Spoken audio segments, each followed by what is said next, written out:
Silence has always been the royal family's most reliable shield.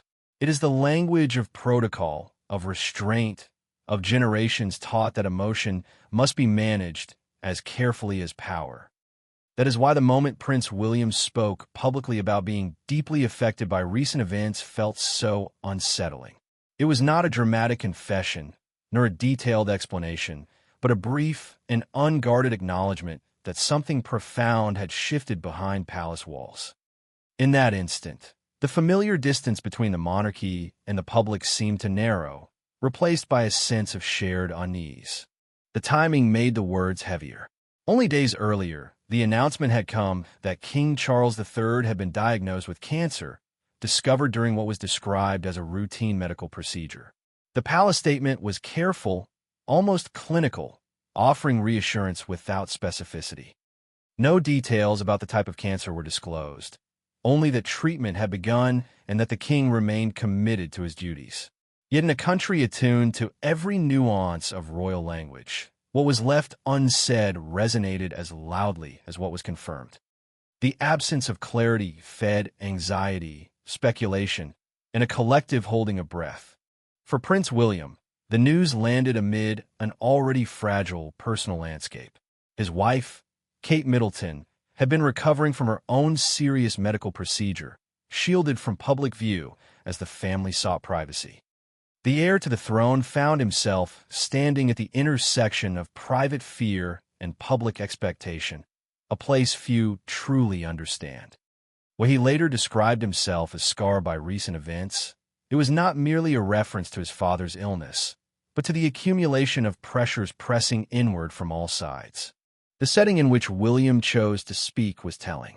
A charity dinner in London, held in support of the air ambulance service, was meant to be an evening of gratitude and celebration. Instead, it became a moment of quiet reckoning. The room was filled with donors, officials, and public figures, yet beyond its walls, millions were listening for reassurance. William's words were measured, his tone composed, but the subtext was unmistakable.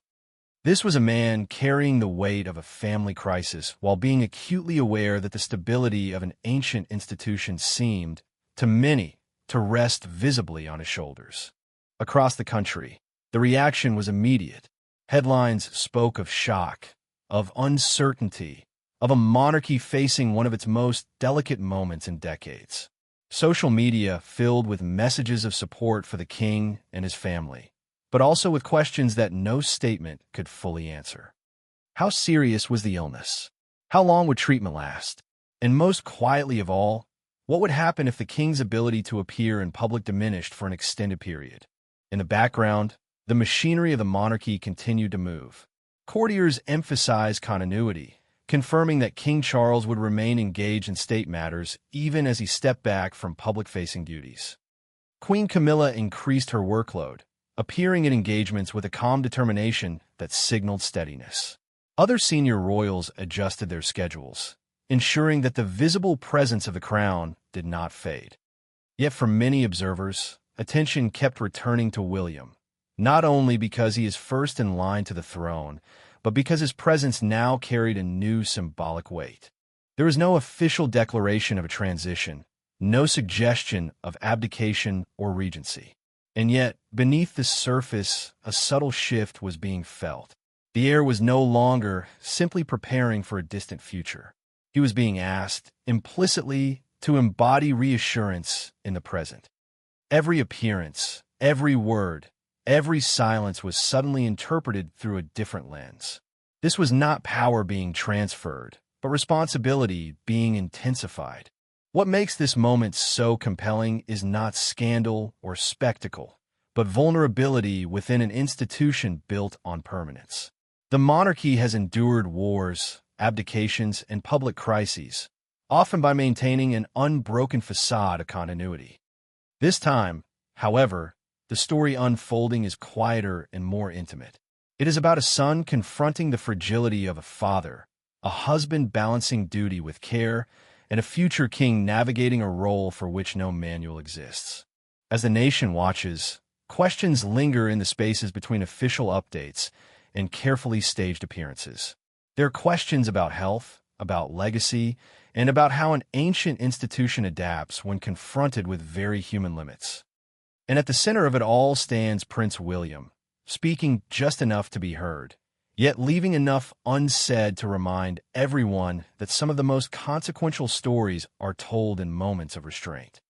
Long before illness and uncertainty reshaped the present, Prince William's life had been defined by a relentless tension between privilege and pressure.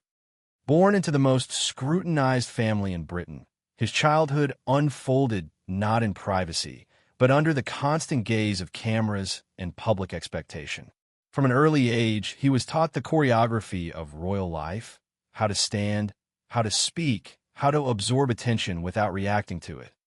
Yet behind the rehearsed smiles and ceremonial appearances, there was a boy learning to navigate a world where personal emotion was often secondary to institutional duty. The sudden loss of his mother marked the first deep fracture in that carefully managed upbringing. It forced William to confront grief in a way that was both intensely private and painfully public. Millions mourned alongside him, yet few could truly grasp the disorientation of being expected to represent composure while still a child. That experience would quietly shape much of who he became. Friends from his youth later described him as guarded but observant, someone who listened more than he spoke, carrying an awareness that every action might one day be replayed, analyzed, and remembered. As he grew older, the expectations only intensified.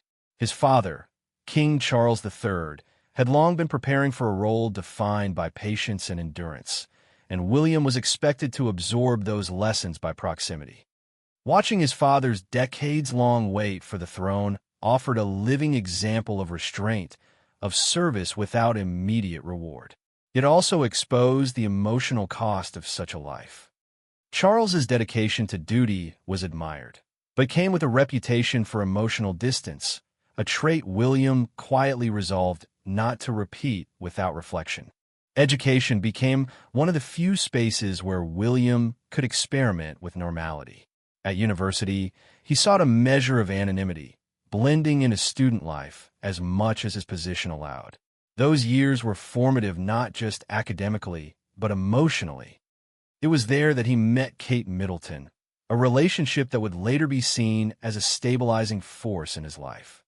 Their connection developed away from the rigid structures of royal obligation, rooted instead in shared routines, ordinary conversations, and a sense of mutual understanding that fame alone could not provide. Marriage did not lessen the weight of expectation, but it did change how William carried it. Observers often noted a subtle shift after he started a family. Fatherhood appeared to sharpen his sensitivity to the costs of royal life, particularly for children who had not chosen the spotlight. He became increasingly deliberate about how much of his private world was exposed, pushing back gently but persistently against traditions that blurred the line between service and sacrifice. This instinct was not rebellion, but adaptation, an attempt to reconcile continuity with care. Throughout these years, William's public role expanded steadily. He undertook military training, charity work, and international engagements, all while being framed as the future of the monarchy. Yet, unlike previous generations, he came of age in a media environment far less forgiving. Every hesitation, every perceived misstep was amplified and debated in real time. The pressure was not only to represent stability, but to embody relevance in a rapidly changing society. Mental health, environmental responsibility, and social connection became causes he gravitated toward, perhaps because they mirrored his own internal negotiations. Behind the scenes, those close to him described a man acutely aware of legacy. He understood that the monarchy survives not solely through tradition, but through trust. That trust, he believed, could no longer be demanded automatically. It had to be earned through transparency, empathy, and visible effort. This philosophy set him apart from earlier models of royal leadership and hinted at a future that might look different from the past, even while honoring it. The health challenges now facing his family did not emerge in a vacuum. They intersected with years of accumulated responsibility, emotional memory, and conscious preparation. William had spent much of his life learning how to stand still while history moved around him. He had watched the institution absorb shock after shock, often by insisting on continuity above all else. Yet he had also seen the cost of silence, the damage caused when vulnerability was mistaken for weakness. That background explains why recent events have resonated so deeply. They do not represent a sudden awakening, but a collision between past lessons and present reality. William is not only reacting as a son and husband, but as someone who has spent decades quietly studying what it means to lead without losing oneself.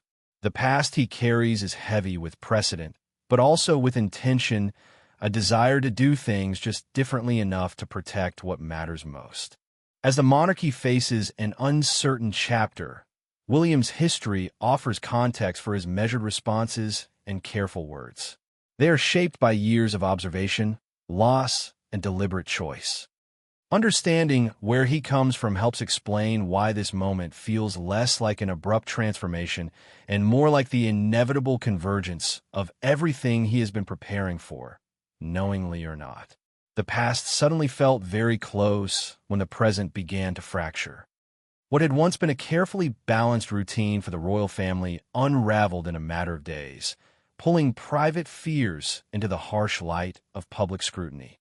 The announcement of King Charles III's cancer diagnosis did not arrive as a slow revelation, but as a sharp interruption, breaking the rhythm of a monarchy that depends on predictability. Although the palace framed the discovery as part of a routine medical procedure, the word cancer alone was enough to shift the emotional gravity of the entire institution. For Prince William, the timing could not have been more destabilizing. His wife, Kate Middleton, was still recovering from major surgery, shielded from public view as the family tried to create a pocket of calm.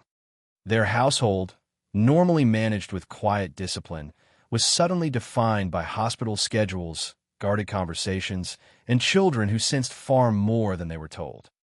The future king found himself moving between roles that rarely coexist comfortably: son, husband, father, and the most visible symbol of reassurance for an anxious nation. Inside palace walls, the mood was described by those close to the situation as tense but controlled. There were no dramatic gestures, no open displays of panic. Instead, there was a heightened stillness, the kind that settles in when everyone understands the stakes. Decisions were made quickly but discreetly. Public engagements were reassigned, schedules redrawn, statements weighed word by word. The monarchy, trained by centuries of crisis, shifted into preservation mode.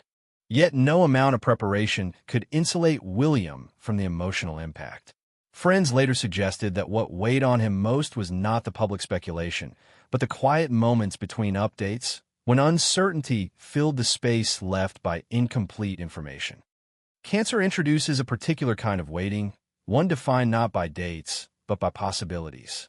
It forces families to confront questions they would rather postpone, even when outcomes remain hopeful.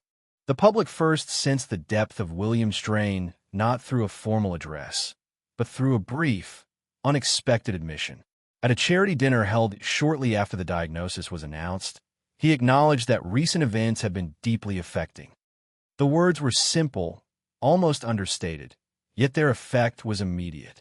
In a family known for emotional restraint, such candor carried unusual weight. It suggested that behind the composed exterior, the heir to the throne was grappling with fears that protocol alone could not suppress. Media reaction was swift and intense. Commentators dissected his tone, his posture, even the pauses between sentences. Some framed the moment as a crack in the royal facade, others as a calculated display of empathy. But beneath the analysis lay a more fundamental truth.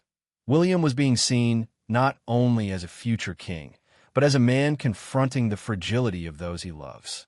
That perception shifted how his role was understood almost overnight. As King Charles stepped back from public-facing duties to focus on treatment, the monarchy's reliance on visibility created a vacuum that had to be filled. Ceremonial events, charity appearances, and symbolic engagements could not simply disappear without consequence. Slowly, almost imperceptibly, William's presence expanded, his diary filled with responsibilities that might once have been shared or postponed. Each appearance carried an unspoken message. The institution remains steady, even if its center is momentarily vulnerable. At the same time, there were limits to how much could be shown. Palace sources emphasized that Charles remained mentally sharp and actively involved in state affairs, reviewing documents and maintaining contact with government officials.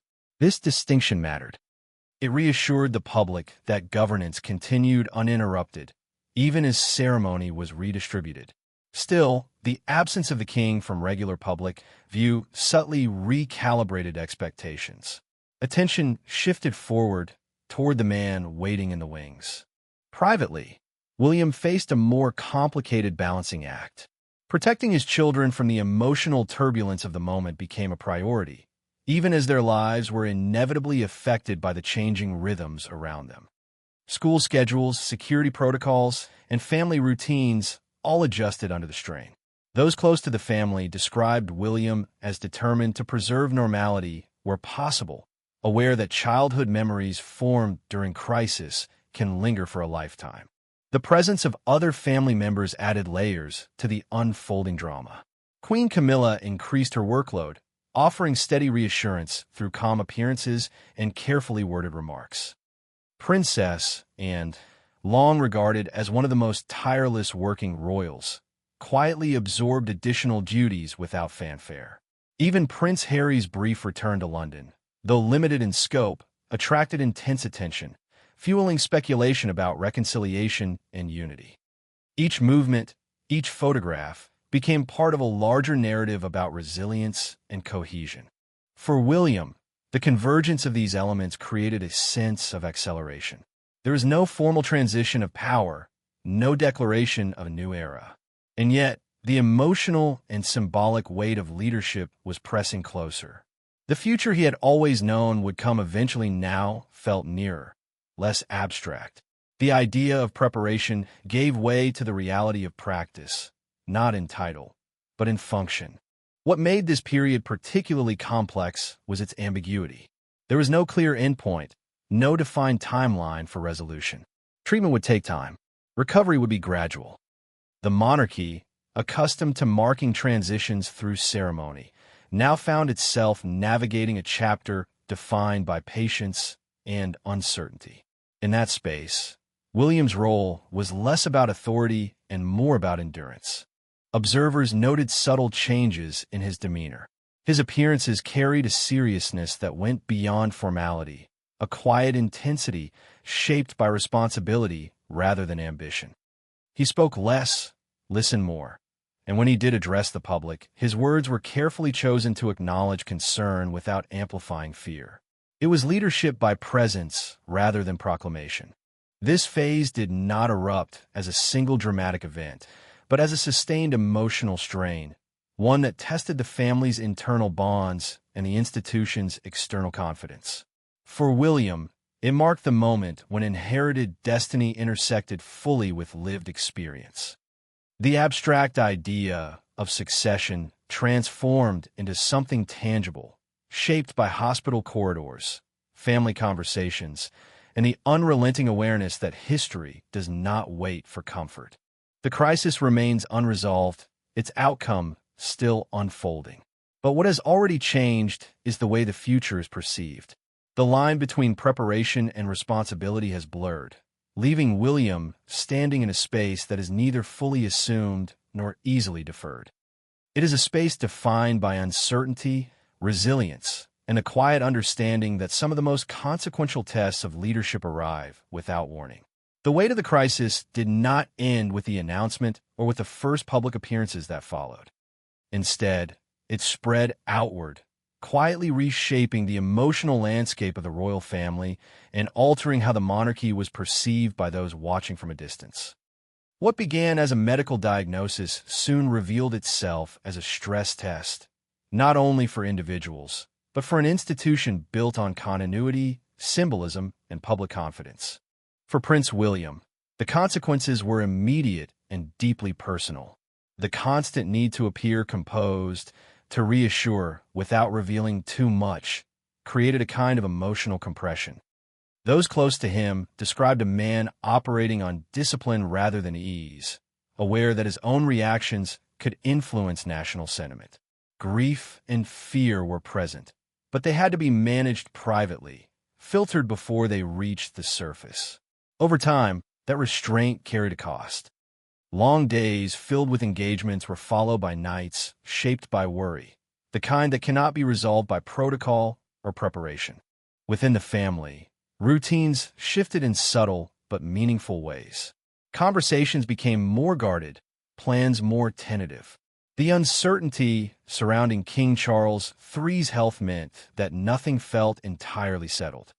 Even moments meant for rest were interrupted by updates, consultations, and a quiet recalibration of expectations.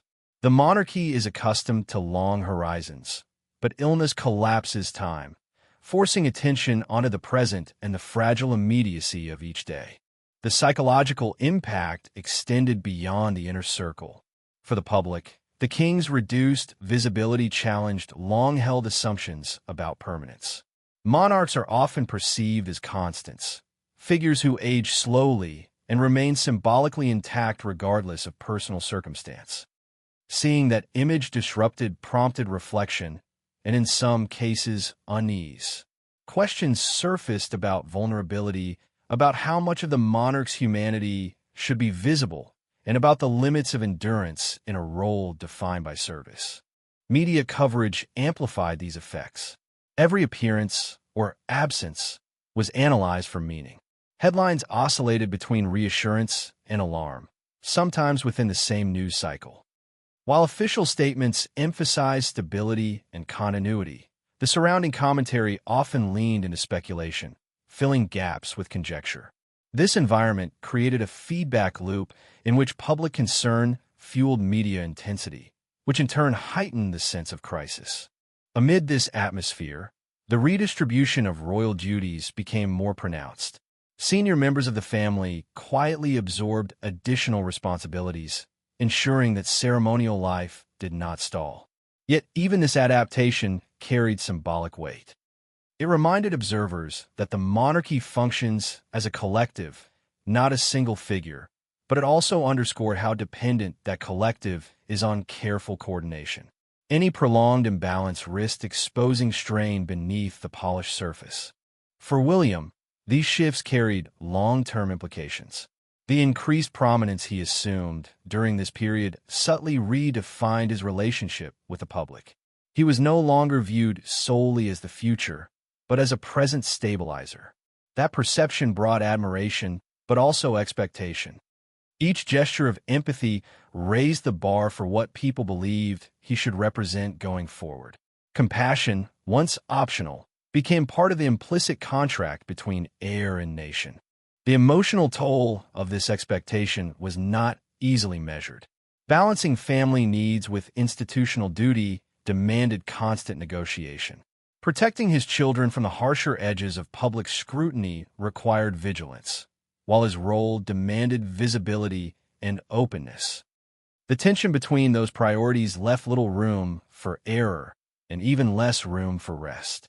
Over time, fatigue became an unspoken companion, shaping decisions and tempering responses. Beyond personal impact, the crisis left marks on the broader narrative of the monarchy. It prompted renewed debate about transparency, about how much the public should know when health intersects with leadership. Some argued that restraint preserved dignity and stability. Others believed that openness fostered trust in a modern era skeptical of secrecy. The palace's careful balancing act reflected this divide, offering reassurance without surrendering control. There were also quieter consequences, less visible but equally significant. Charities, patronages, and communities connected to the royal family felt the ripple effects of postponed events and altered schedules. While these disruptions were managed, they serve as reminders that the monarchy's presence carries practical as well as symbolic influence. Absence, even temporary, creates gaps that must be addressed. As weeks passed, the initial shock gave way to a more subdued, reflective mood. The crisis was no longer new, but it was not resolved. This prolonged uncertainty tested patience and resilience on all sides. For the family, it reinforced the importance of unity and mutual support. For the public, it offered a rare glimpse into the human limits behind ceremonial roles. In the end, the most lasting consequence may be psychological rather than procedural. The events reshaped how vulnerability is understood within the monarchy and how leadership is measured during times of strain. For William, the experience deepened his awareness of the invisible costs of duty, while also clarifying the values he wishes to carry forward. The institution emerged intact, but subtly altered, bearing the imprint of a period when silence, endurance, and responsibility were tested together. Away from the cameras and official statements, there were moments that never reached the headlines, moments that carried a different kind of weight. These are the quieter stories that unfolded in private rooms and late hours, where duty briefly loosened its grip and reality settled in. For Prince William, this period was filled with small, unrecorded decisions that revealed more about his inner world than any public speech ever could. Those close to him spoke of a noticeable shift in his habits. He became more deliberate with time, more protective of the hours spent at home. Even when obligations demanded his presence elsewhere, his attention often returned to his family, checking in between engagements, ensuring that routines remained as intact as possible for his children. It was not grand gestures that defined these weeks, but persistence in the ordinary. School drop-offs were guarded moments of normalcy. Evenings, when possible, were spent quietly, without ceremony, as if grounding himself against the uncertainty beyond those walls. The strain of managing public expectation while shielding private vulnerability was felt most strongly in moments of solitude. Friends later described William as reflective, often pausing longer before responding, as though weighing not just words, but their consequences. He was acutely aware that even casual remarks could be interpreted as signals about the monarchy's stability. That awareness fostered restraint, but also a sense of isolation. Few could truly share the burden of being both a son facing fear and a symbol expected to project calm. There were also conversations that unfolded away from advisors and aides. Family discussions, measured and cautious, revolve around practicalities rather than hypotheticals. Plans were made quietly, not in anticipation of the worst, but to avoid being unprepared. These discussions were not dramatic, but they were heavy. Illness has a way of making contingency feel personal, and the weight of history hovered in the background, unspoken but understood. William's relationship with his father took on a different texture during this time. Interactions were described as focused and sincere, shaped by an awareness that time is never guaranteed. There was less emphasis on formality, more on presence. While public updates emphasized continuity, privately, there was an effort to preserve connection, to share moments that were not defined by roles or titles. In those exchanges, the future king was not preparing to inherit power, but trying to remain fully present as a son. Support also came from unexpected corners. Long-standing colleagues from William's time in service roles, including those connected to air ambulance work and charitable organizations, reached out quietly. Their messages were not about duty, but about shared experience, about resilience in the face of uncertainty. These interactions reminded him that leadership does not always flow from hierarchy, but from solidarity built over time. Within the household, Kate's recovery added another layer to the emotional landscape. The need to coordinate care, privacy, and reassurance for children required constant adjustment. William was described as attentive and patient, aware that his own composure influenced the atmosphere around him. He resisted the instinct to retreat entirely into work, recognizing that absence can deepen strain rather than relieve it. Instead, he sought balance, imperfect and exhausting, but intentional. There were moments of quiet doubt as well.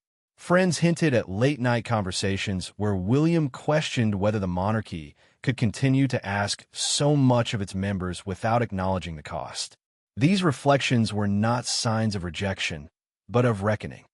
He understood the value of continuity, yet he also recognized the necessity of change, especially when silence risks becoming emotional erasure. Even small gestures took on significance. A hand placed reassuringly on a shoulder during a private exchange. A decision to cancel an appearance, not because it was impossible, but because it was unnecessary. These choices, invisible to the public, spoke of a leader-in-waiting testing the boundaries between obligation and humanity. They suggested a philosophy shaped not by theory, but by lived strain. As days turned into weeks, these quiet stories accumulated, forming an undercurrent beneath the official narrative. They revealed a man learning in real time how to endure without hardening, how to lead without detachment. The public saw composure and resolve, but beneath that surface was an ongoing negotiation with fear, responsibility, and care. These unseen moments may never be fully known, yet they matter. They shape the instincts that guide future decisions, the values that influence how power is exercised. For William, this chapter was not defined by speeches or ceremonies, but by restraint, attention, and a willingness to confront uncertainty without spectacle. It is in these silent spaces that leadership often takes its most enduring form. As the immediate intensity of the crisis began to settle into a quieter, more reflective phase, the meaning of what had unfolded started to reveal itself more clearly. This was no longer just a period of response, but one of interpretation. For Prince William, the events surrounding his father's illness and his family's vulnerability became a lens through which the past, present, and future of the monarchy were suddenly aligned. Throughout his life, William had been surrounded by examples of endurance. He had watched previous generations absorb strain by maintaining distance, by allowing silence to do the work that words could not. That model had preserved stability, but it had also left scars, often invisible until much later. The recent months forced a confrontation with that inheritance. Illness stripped away the illusion of permanence and reminded everyone involved that even the most ancient institutions are carried by human bodies, subject to fatigue, fear, and limitation. What emerged from this reckoning was not a rejection of tradition, but a reassessment of its cost. William's experience during this period highlighted a central tension at the heart of modern monarchy. The crown draws strength from continuity and ritual, yet it exists in a world that increasingly values authenticity and emotional awareness. Navigating between those expectations requires more than discipline. It requires judgment, empathy, and a willingness to adapt without unraveling what holds the institution together. The legacy taking shape around William is therefore not defined solely by what he does publicly, but by how he understands responsibility. He has seen firsthand that leadership is not always about visibility or authority. Often, it is about restraint, about knowing when to speak and when silence serve a greater purpose.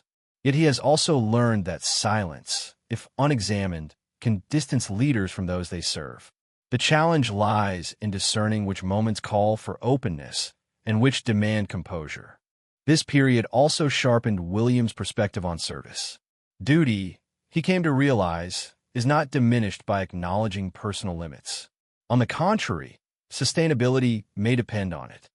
The expectation that royals should function without pause, absorbing pressure without visible effect, has long been treated as a virtue. Recent events expose the fragility of that assumption. By facing strain without collapsing into it, William demonstrated that endurance does not require emotional erasure. There is a broader lesson here, one that extends beyond the monarchy. Institutions often survive by asking individuals to subordinate personal experience to collective identity. That approach can preserve order, but it can also alienate those who carry the burden. William's evolving approach suggests a different path, one in which empathy and structure coexist. It hints at a future where leadership acknowledges vulnerability without allowing it to undermine confidence. The idea of legacy looms large in this context. William is acutely aware that he does not inherit a blank slate. He inherits history, expectation, and a public memory shaped by triumphs and failures alike. The question is not whether he will honor that legacy, but how. The recent crisis offered a glimpse of an answer. By responding with measured honesty, by prioritizing family alongside duty, he signaled a vision of monarchy that values human continuity as much as ceremonial continuity. This vision does not promise ease. If anything, it demands greater discernment. Balancing compassion with authority is more complex than enforcing distance. It requires constant calibration, an awareness of how actions resonate across different audiences. William's reflections during this period suggest he understands that challenge. He recognizes that modern leadership is judged not only by outcomes, but by the manner in which those outcomes are pursued. As time passes, the events of this chapter will likely be remembered less for their immediate drama and more for the questions they raised. What does it mean to lead in an age where transparency is demanded but privacy remains essential? How can tradition evolve without losing its anchor? And how does one prepare for a role that cannot truly be rehearsed? For William, these questions are no longer theoretical. They are woven into his lived experience. The strain he endured, the choices he made quietly, and the values he clarified during this period will shape decisions long after the crisis fades from headlines. In that sense, this chapter becomes part of his inheritance, not as a burden, but as a guide. The monarchy stands at a crossroads not because of impending collapse, but because moments of vulnerability invite transformation. Whether that transformation is embraced or resisted will define the institution's relevance in the years to come. William's reflections suggest an awareness that survival alone is not enough. Meaning, connection, and trust must accompany continuity if the crown is to endure. In the stillness that follows upheaval, legacies are formed not by spectacle, but by intention. And it is in this quiet space that William's understanding of duty, shaped by loss and reflection, begins to resemble something more than inheritance. It begins to look like purpose. As the story draws toward its quiet close, what lingers is not a single announcement or public appearance, but the accumulation of moments that reshaped how the monarchy is understood.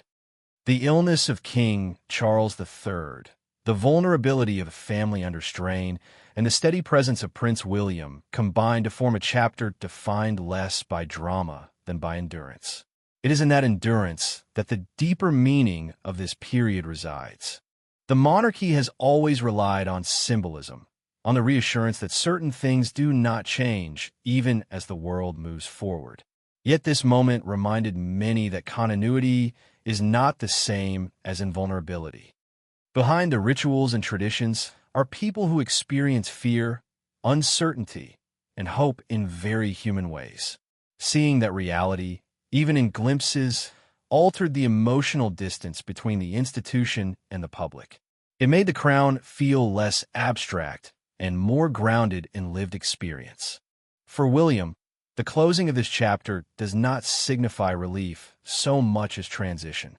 The pressures he absorbed, the choices he made quietly, and the balance he sought between duty and care will continue to inform his path. There is no clear boundary between preparation and leadership anymore. What once felt like a future responsibility now exists in the present tense, shaping how he is seen and how he sees himself. The legacy emerging from this period is not one of spectacle, but of tone. William's approach has suggested that authority need not be cold to be effective, and that composure can coexist with empathy. These qualities resonate in a world increasingly skeptical of institutions that appear detached from the people they serve. Whether this approach will redefine the monarchy remains to be seen, but it has already influenced how trust is built during moments of uncertainty. The royal family's collective response also leaves an imprint.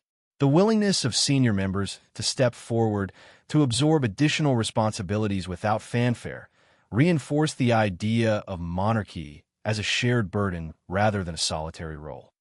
That sense of collective duty, rarely highlighted, became visible precisely because circumstances demanded it. In that visibility, the institution demonstrated resilience not through dominance, but through cooperation.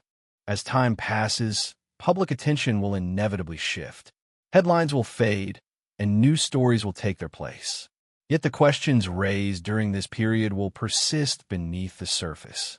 How much transparency is enough? How does an ancient institution remain relevant without losing its core?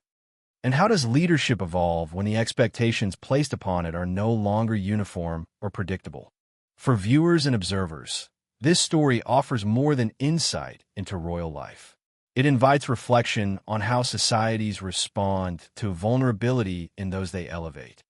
It challenges the notion that strength must always appear flawless, suggesting instead that steadiness can be found in acknowledgement and restraint.